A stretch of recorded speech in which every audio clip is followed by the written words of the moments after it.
வணக்கம் குழந்தைகளே. இன்று நாம் ஒரு சுவாரஸ்யமான கதையை கேட்கப் போகிறோம்.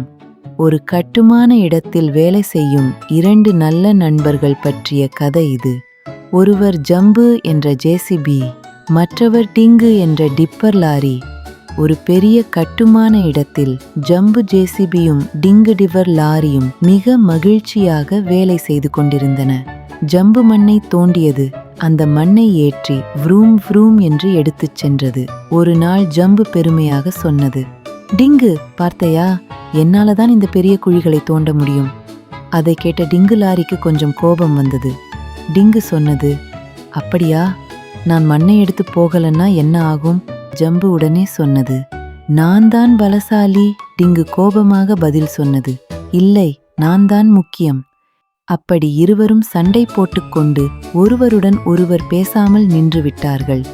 ஜம்பு தனியாக மண்ணை தோண்டத் தொடங்கியது.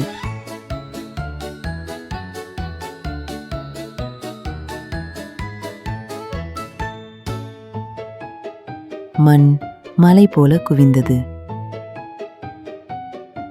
அடடா என்று ஜம்பு கவலைப்பட்டு சொன்னது, இவ்வளவு மண்ணை யார் எடுத்து போகப் போகிறார்கள்?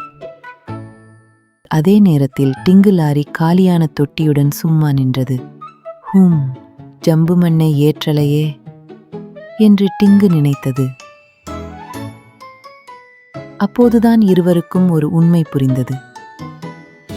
ஜம்பு மெதுவாக சொன்னது, டிங்கு, மன்னித்து விடு நண்பா, நீ இல்லாமல் என் வேலை முடியாது. டிங்கு சிரித்து கொண்டு சொன்னது, நீ தோண்டாமல் நானும் ஓட முடியாது நண்பா. அதன் பிறகு ஜம்புவும் டிங்குவும் மீண்டும் சேர்ந்து வேலை செய்ய ஆரம்பித்தன. எண்டிங் அன்று முதல் அவர்கள் சண்டை போடவில்லை. ஏனெனில் அவர்களுக்கு ஒரு முக்கியமான பாடம் தெரிந்துவிட்டது. ஒற்றுமையே பலம். குழந்தைகளே, நண்பர்களுடன் சேர்ந்து வேலை செய்தால் எந்த வேலையும் சுலபமாக முடியும்.